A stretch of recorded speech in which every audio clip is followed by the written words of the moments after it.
to Satsang. Deep apologies for starting almost an hour late and for any inconvenience that anybody had in getting in. We have a very, very amazing, very respected, very impactful minister from the central government of India here with us this evening. And so Arti ran very long, and then of course there's the necessary security that goes with it, and we tried to get them to be open and letting people walk everywhere. So I hope it wasn't an inconvenience for people, but it's such a joy to have him here and be able to honor and celebrate him for the really fantastic work that he's. I also wanted to mention that tomorrow, the 6th, will actually be our last satsang until the 15th. Because from the 7th through the 14th, we'll be in our International Yoga Festival. And so this time will be occupied with evening programs. So we will have satsang tomorrow. It'll be beautiful to be together with you then. But then we'll be back again on the 15th after Yoga Festival. Hopefully most of you are joining us for Yoga Festival. If not for all 7 days, at least for a few days of it.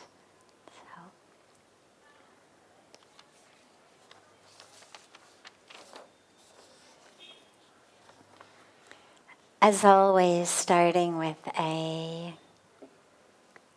question that's come in advance, and then we'll open it to any question that anyone here has. When I'm in physical or emotional pain, what are the things I can do for myself? So let's take physical pain first, and then we'll take emotional pain. So physical pain is actually, it's unavoidable in life.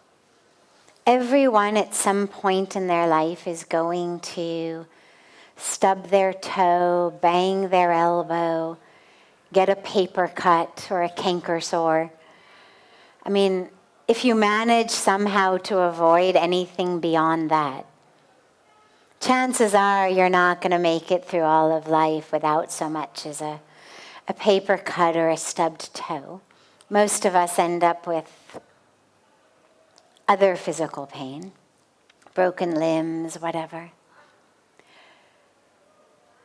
The pain that the body experiences is a very biological one, it's a very natural one, it's a very scientific one.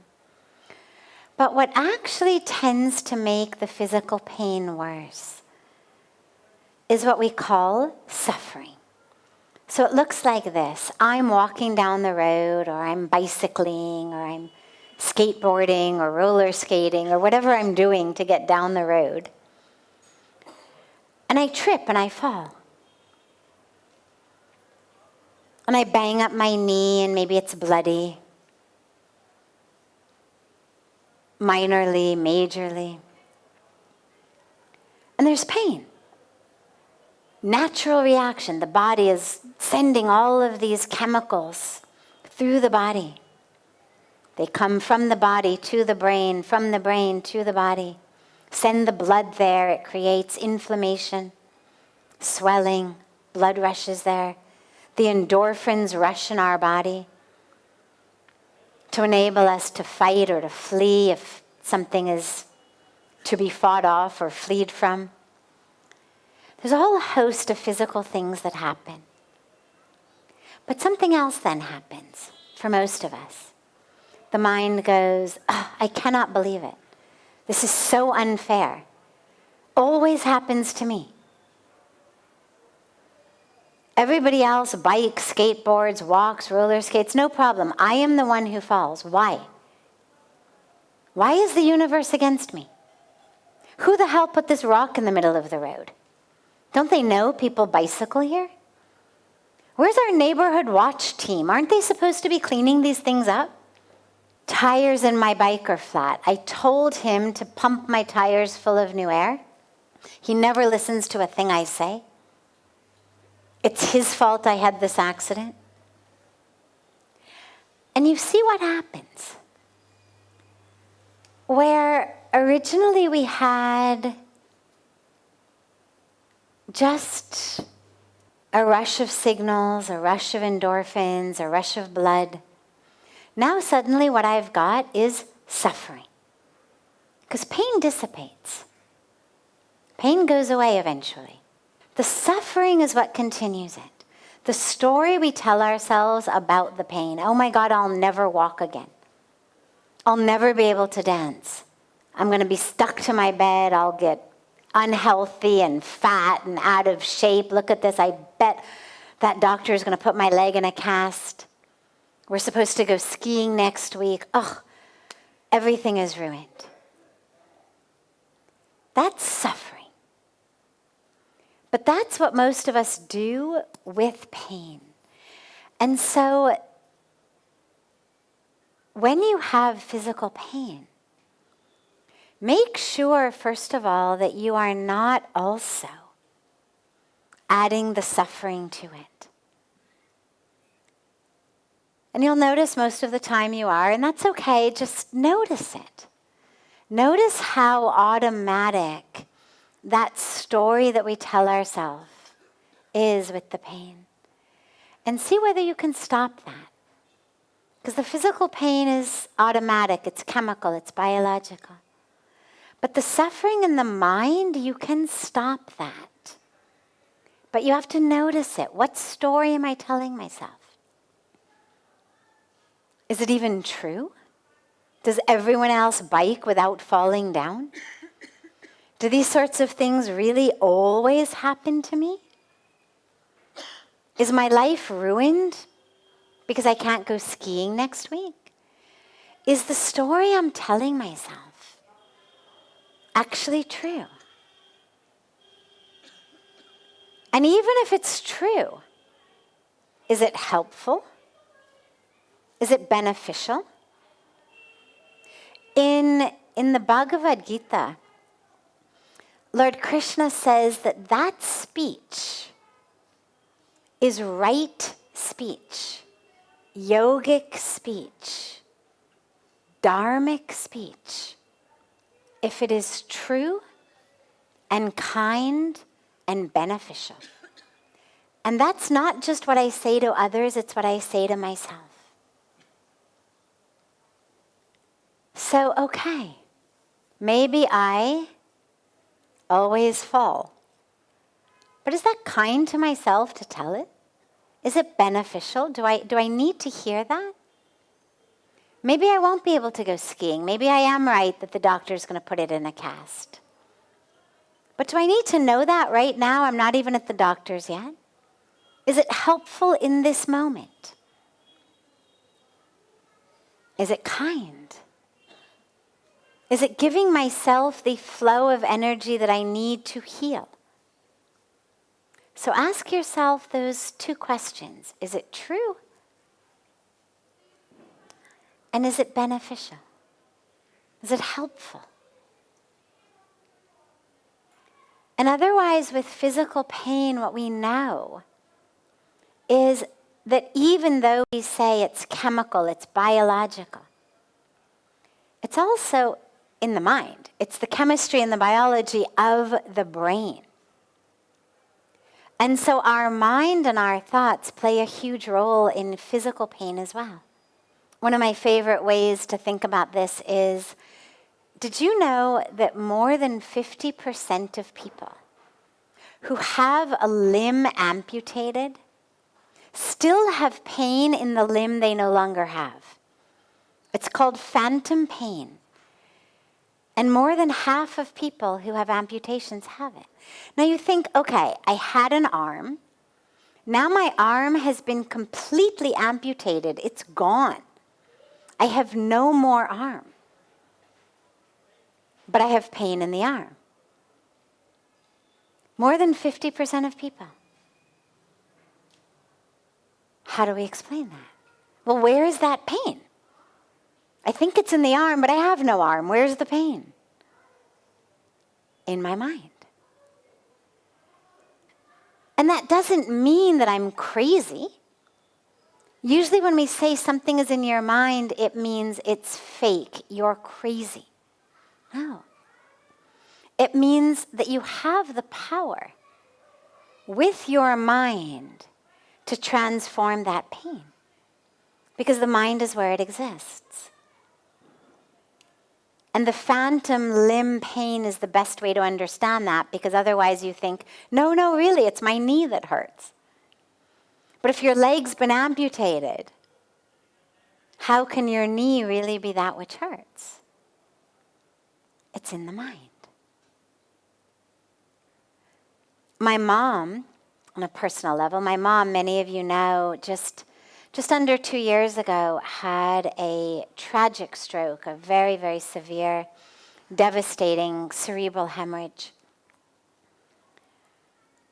Her physical body stayed okay. She didn't have any paralysis or anything, but she lost her memory. Who she is, where she is, her whole life story. And it's been so interesting because my mom was someone who had a lot of physical issues. She was very small, she was very fragile, she was a warrior. I used to say she was like the Energizer bunny. She just kept bouncing back from injuries, from diseases, from so much. But one of the things that she always suffered from was pain in her neck and her back. She had had surgery on her back, surgery on her neck. She had all sorts of actually diagnosable ailments and problems in the bones of her spine. And she was always in a lot of pain. Since she had the stroke, she's been in no pain. And trust me, you'd know. A lot of us spend a lot of time with my mom. We'd know. Because when she's not happy, you know it. But she's happy almost all the time. And it's so interesting because she spends most of her day sitting.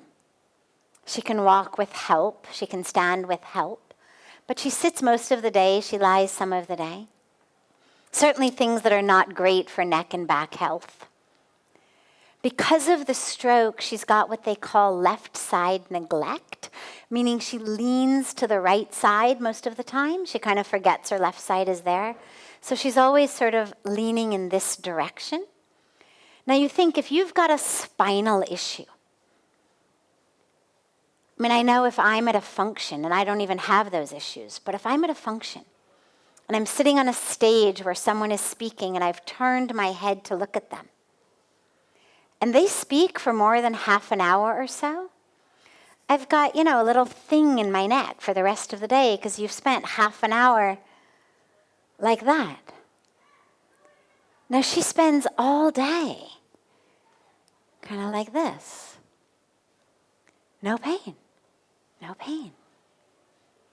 And she's conscious, she's coherent, she's lucid. She doesn't remember who she is, but she has conversations. When she has pain in her stomach, she tells us, she moans, we know there's a problem. All of the back and neck pain is gone. And it's been amazing to witness because you think, well, God, pain is pain. You don't have to remember that I am someone who has pain. And yet all she lost was her memory. And the pain is gone. So when you're working with physical pain, realize the importance of not only working with the physical body, but also working with the mind to let go, to the extent possible without having a hemorrhage, of the identification as the one who has pain. What would happen if you suddenly forgot that you were someone who had a bad back, that you were someone who had a bad neck? What would happen? So there's a lot of ways to work with that. And emotional pain is obviously in the mind. Again, not that we're crazy, not that we've made things up, not that we haven't suffered. But emotional pain becomes really a choice. Do I want to hold on to this? Do I want to hold on to the anger, the grudges, the pain? Or do I want to let them go? And that's a choice we can all make. And I'm not saying it's easy, but it is simple. It requires a full preparedness to dive into an unknown. Who would I be without this story? Who would I be if I weren't angry at that or with a grudge against this? Who would I be? But we all have that. Those of you who know my story know that my guru, Pujya Sadhviji, sent me to stand in the waters of Ganga and give her my pain.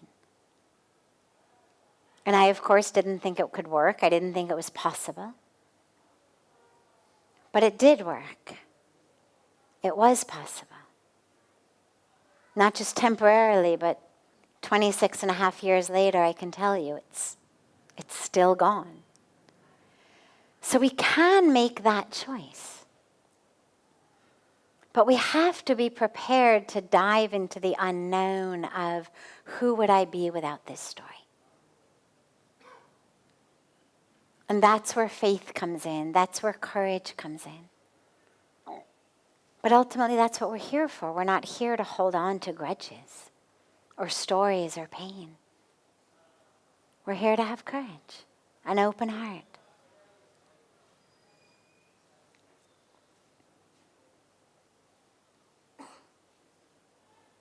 Other questions? Any questions that anyone? Yes. And then here. Thank you, Sadhviji. In some countries abroad, Thank you, Sadhviji. In some spiritual communities abroad, psychoactive substances like LSD, psilocybin, they seem to be endorsed to such an extent that sometimes I feel like group pressure to also take such substances. Do you think they can give genuine spiritual insights, or is it maybe more entertainment? Great. There is a huge surging, which you're seeing, in people using plant medicine, chemicals, some natural, some synthetic, for altered states of consciousness, for spiritual experiences. Now, we're not talking about the alcohol, heroin, cocaine, marijuana. We're talking, as he said, LSD, psilocybin, ayahuasca, that category of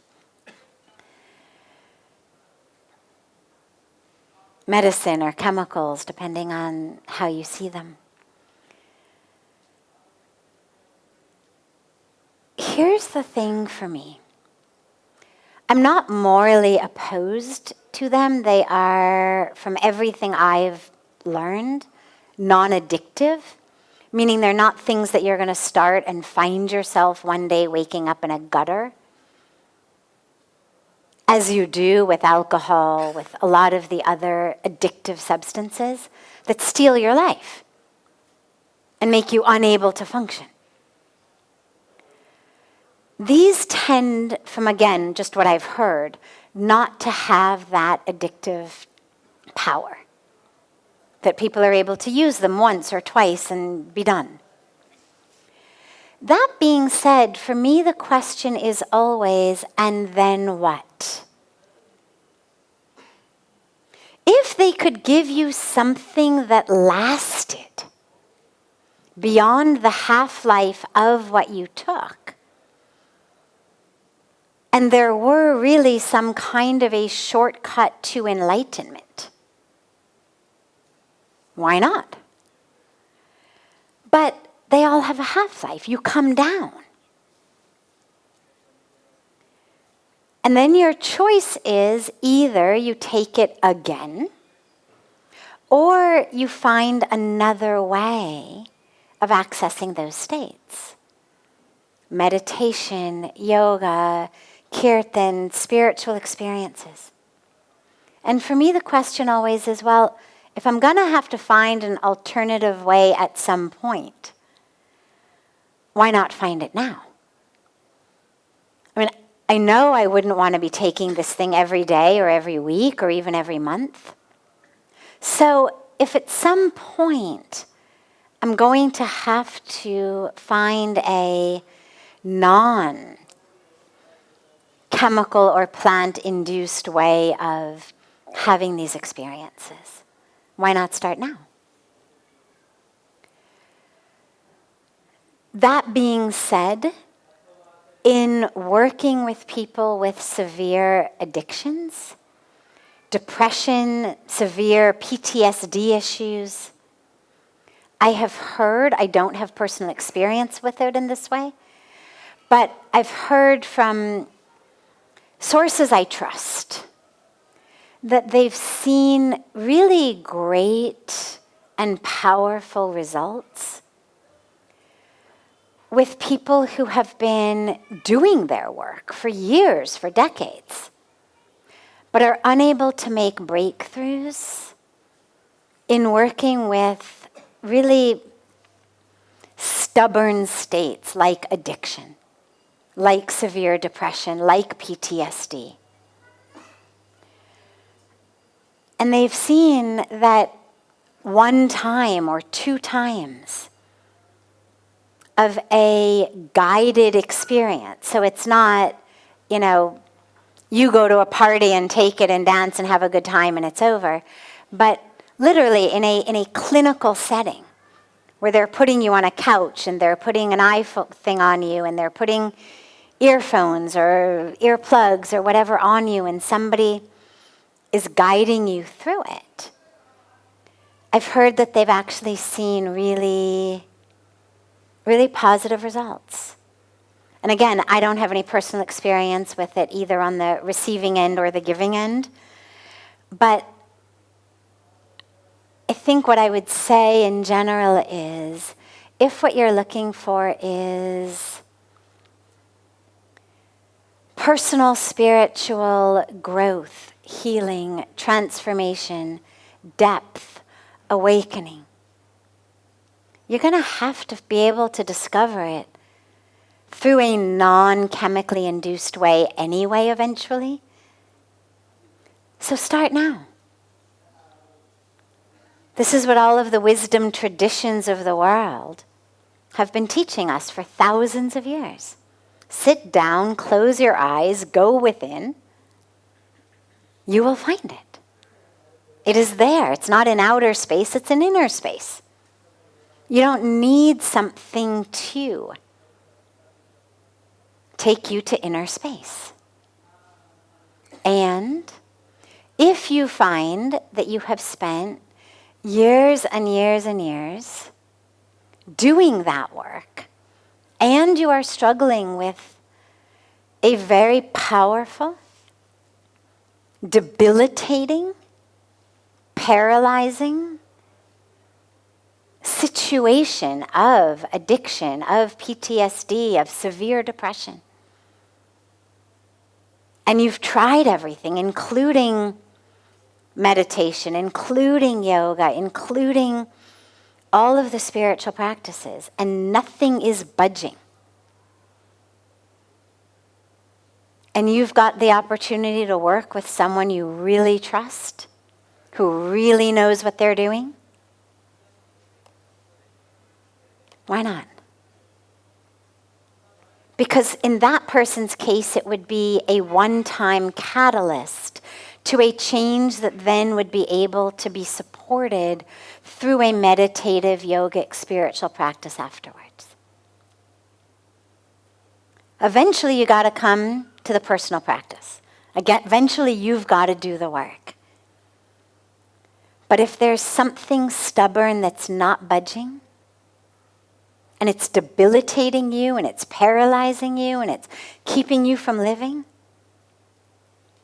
from everything that I've heard and read, and I'm far from not only not an expert, but not even a very knowledgeable person about it, but from that which I have heard, it doesn't seem like there's any potential for a downside for people who use it in this one-time, two-time break through a stubborn block that's been debilitating them. Yeah. Yes.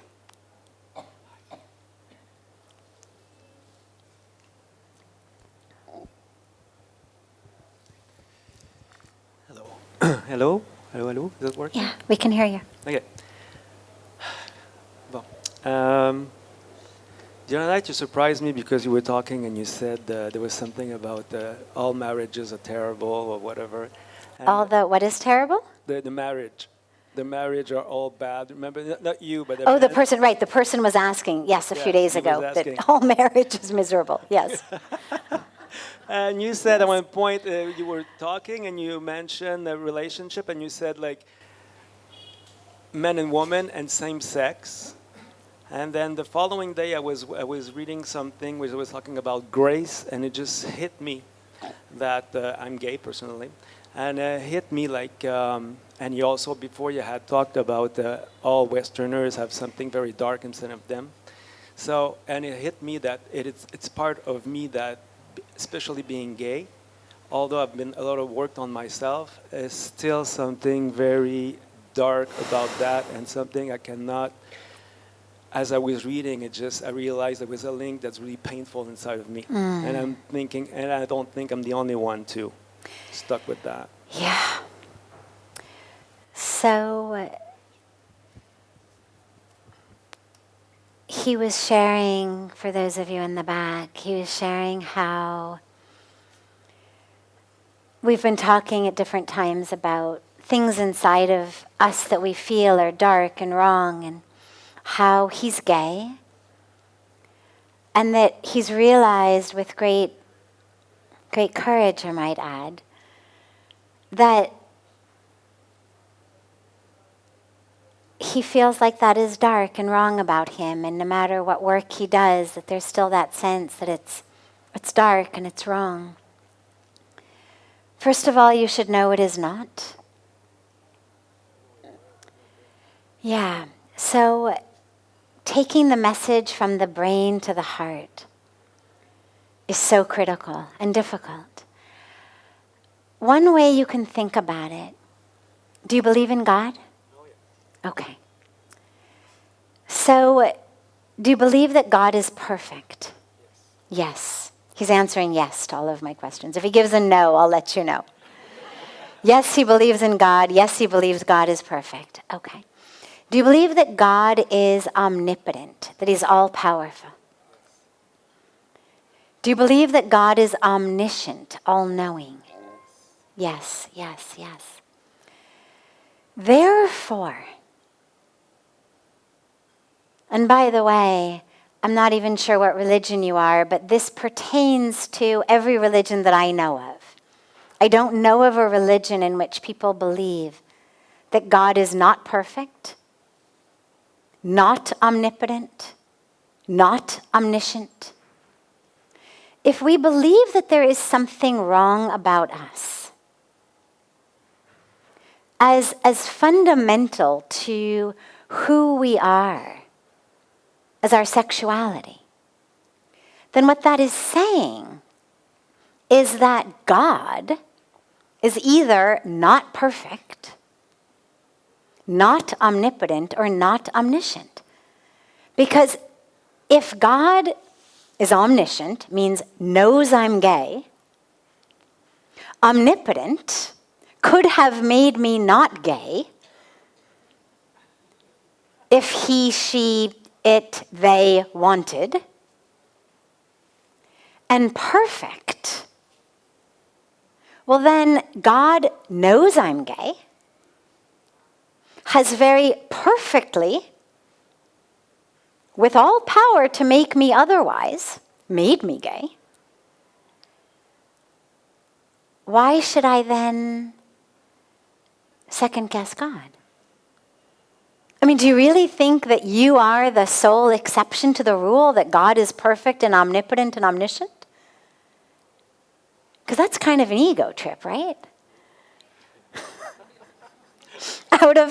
Out of however many billions of beings have been created, I am the sole exception. I'm the one not perfect. Right? I mean, that's an ego trip. That's a game that says I. Yeah, you all were made by the same God, perfect and omniscient and omnipotent, but I, out of all of you, out of all of creation ever to have happened, I am the mistake. Now I tell you, I used to be on the same ego trip. Not because I'm gay, but for all sorts of other reasons that I thought that I was wrong and dark and bad. And you start to realize this particular thought doesn't work with everything I believe. And what that means is that you've got to anchor yourself in what you believe, anchor in your faith in God.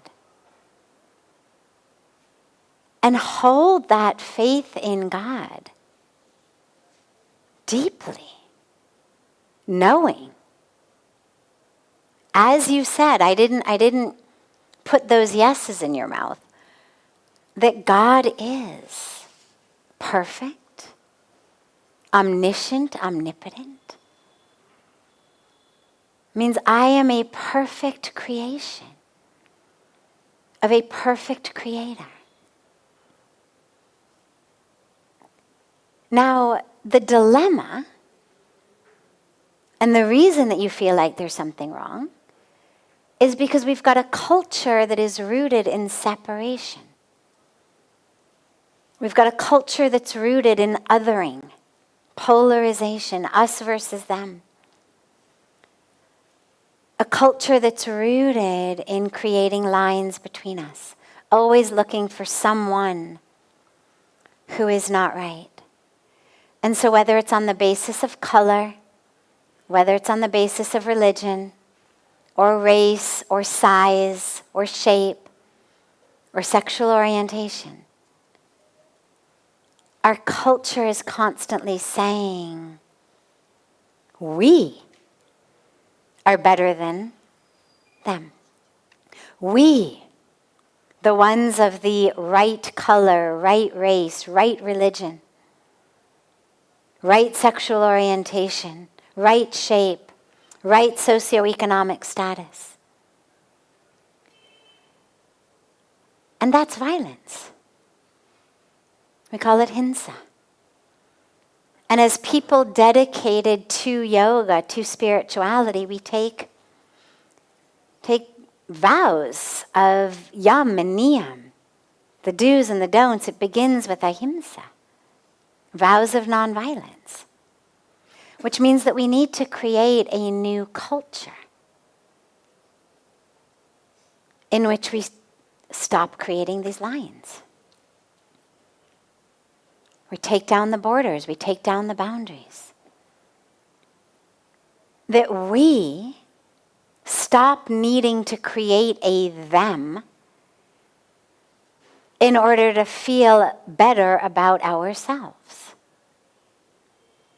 That's hinsa, and it's pathology. If I need to ostracize someone in order for me to feel okay, that's what we call the schoolyard bully.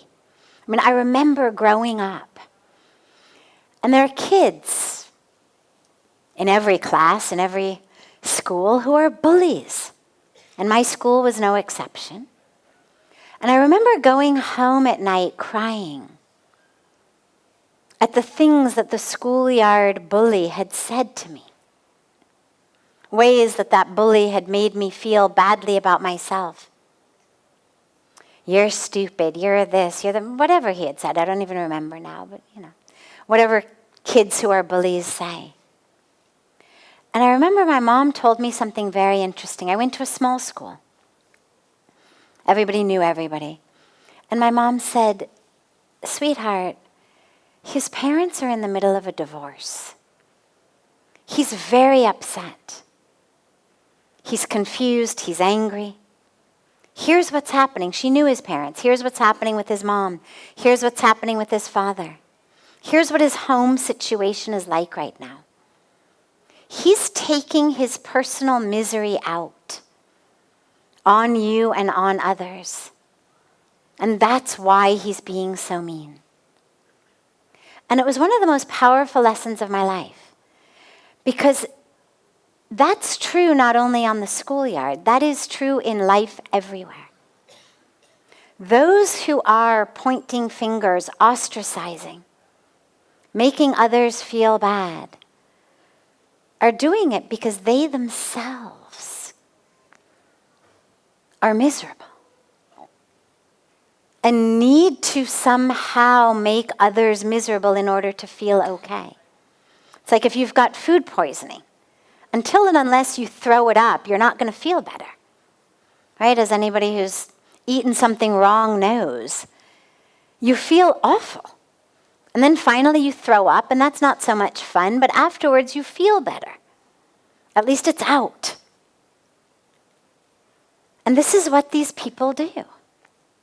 They've got the misery inside, and they metaphorically vomit it out onto the world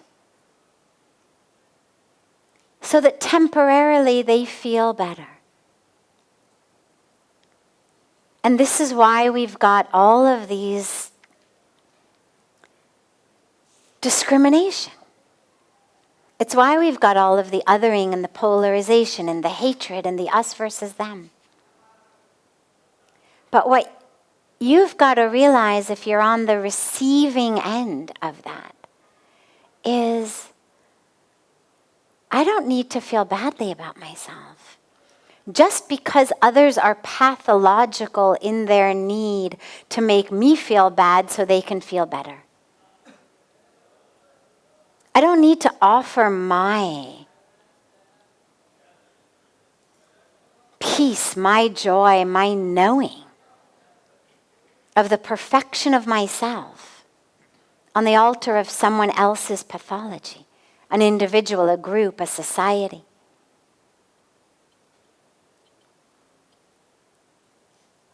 And that's what you do when you take it on. And so you need to go back to your faith in God.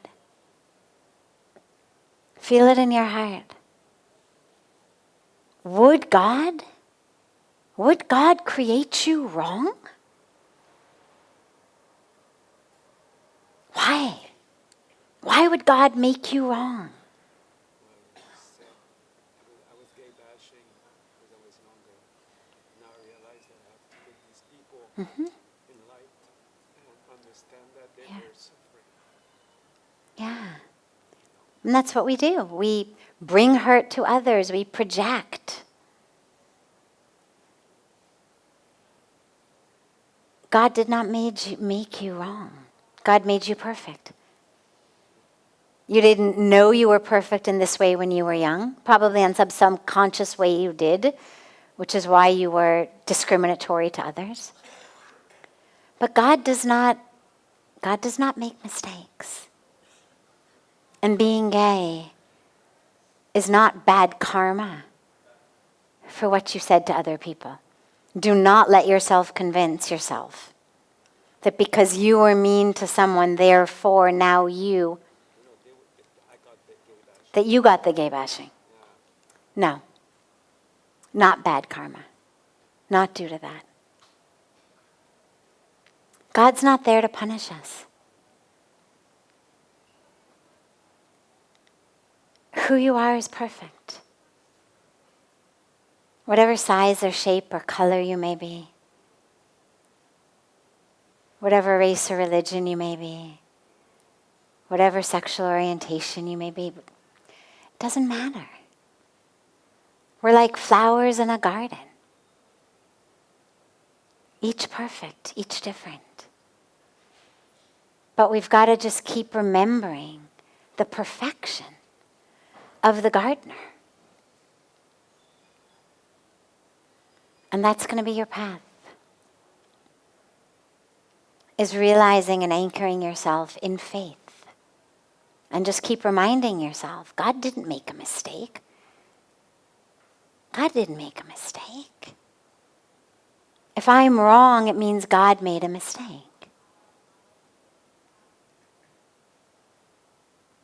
And God doesn't make mistakes, which means, therefore, I am not wrong. Yeah. Yeah, beautiful. Thank you for the open and beautiful and courageous question. And what it means for the rest of us is if you find yourself ever discriminating against someone, against a group of people, based on any aspect of them, ask yourself,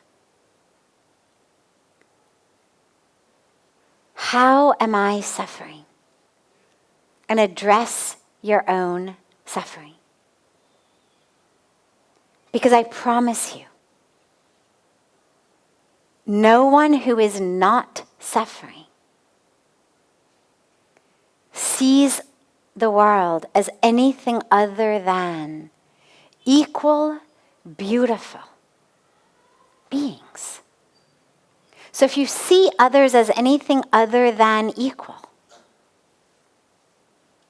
other than equally beautiful varieties of God's creation, ask yourself, how am I suffering? And how can I overcome my suffering? So I don't take it out on others. Why do I feel the need to hurt others? To make judgments about others, to push others away? Why do I feel so insecure in myself that I need to identify based on what I am not? And then do your work so that you don't take it out on others.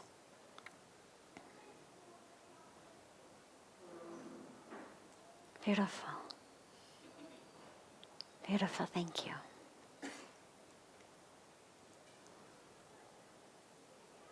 As I mentioned at the beginning, for those who came in after we started, tomorrow will be our last satsang until the 15th of March. We've got our International Yoga Festival from 7th through 14th. So I look very forward to being together with all of you tomorrow. And then we will regather again on the 15th. And so much love to you. And I hope you have a beautiful, beautiful, beautiful rest of your evening.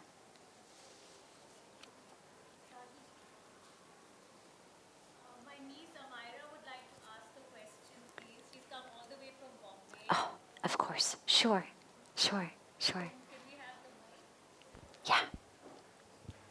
So I just want to introduce Amira. Just had major hip surgery, and she's on a wheelchair right now. And she has a question for you. Why does God test man? Why does God test us? Is that what you asked? I want to make sure I get it exactly perfectly. Yes. Okay. Now, do you go to school? School में जाते हो? Yes. Yes, you go to school. Okay. And in school, do you study? Yes. And do you have exams sometimes in school? No, because I'm in the 5th grade, not the 12th grade. But in your year, do you have ever any tests in class? Does your teacher give you quizzes or tests? Yes or no? Yes. Yes. So you have tests in class. Now, if you know that tomorrow there's going to be a math test, what will you do tonight? Like the similar way that all students prepare for the test beforehand. Exactly. You'll study, right? You'll study and prepare. Great. When you study and when you prepare, do you learn the material? Yes. So like I study math, English, UOI, but I mean not like history. I'm not started history, but I'm learning. But when you have a test and you study, do you learn the material that you study? Yes. Great. So in a way, the test is helping you. Because if you didn't have a test, would you be studying? Which test did we study? If there were no tests, if your teacher said from now on, no more tests ever, would you study math? Yeah, maybe not quite so much, right? If the teacher told us there's no test, then we will not prepare. Exactly. You should be running satsang. Exactly. If there's a test, I prepare for it.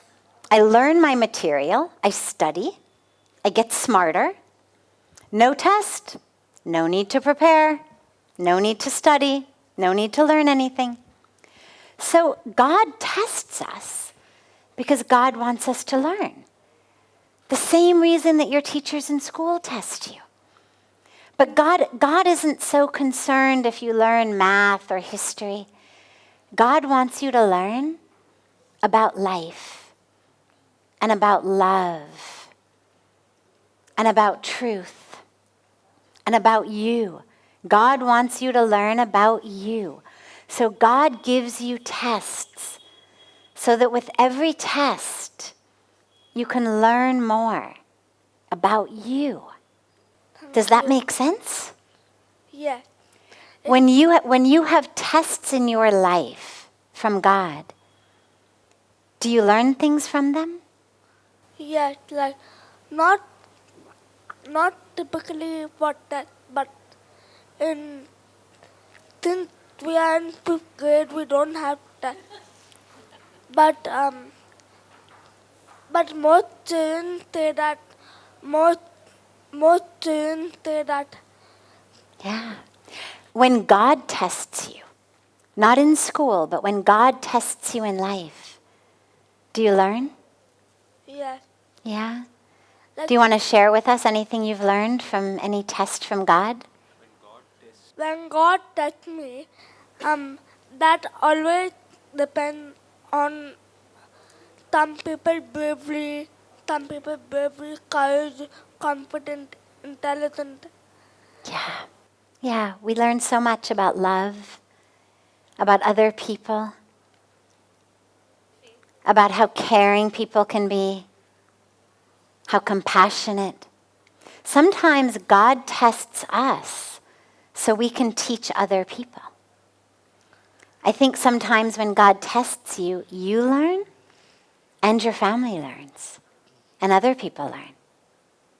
Like today, we had the opportunity to learn from the tests that God gives you, Yes. right? Thank you. Yeah. Thank you.